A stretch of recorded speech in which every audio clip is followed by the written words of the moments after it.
huwezi kuamini zaidi ya unachokijua. Kikubwa kwenye maisha ya mtu, jambo la kwanza sio imani fulani. Ukubwa wa mtu, jambo la kwanza ni akili. Ufahamu ukiwa mkubwa, alafu unapoanza kuamini, unaamini sawasawa na unavyojua. Ni ngumu kuamini nje ya unachokijua. Ukiwekeza kwenye maarifa ya namna hii, moja ya kazi ninayoifanya, ninayakuza mawazo na ufahamu wako ili kuongeza ukubwa wa imani yako. Jina la Bwana libarikiwe.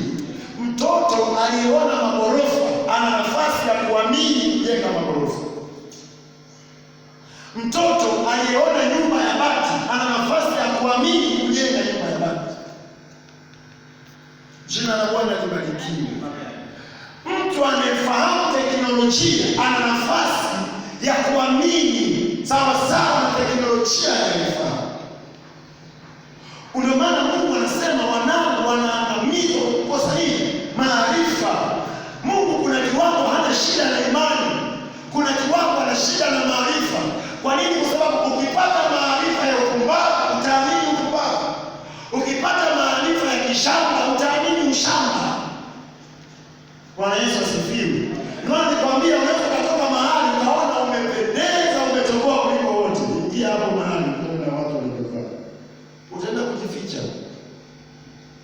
Bwana Yesu asifiwe. Unasema hivi, mimi nimeenda saluni kweli au imagine wakati wanaenda saluni ya 500. Bwana asifiwe. Na sema nimetokea. Ameenda saluni nilibeshika.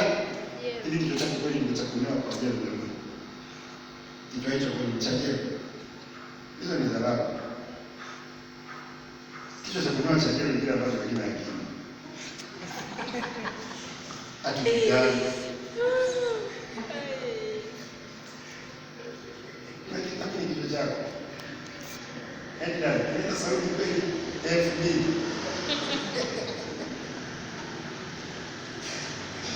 Unatoka hapo kwenye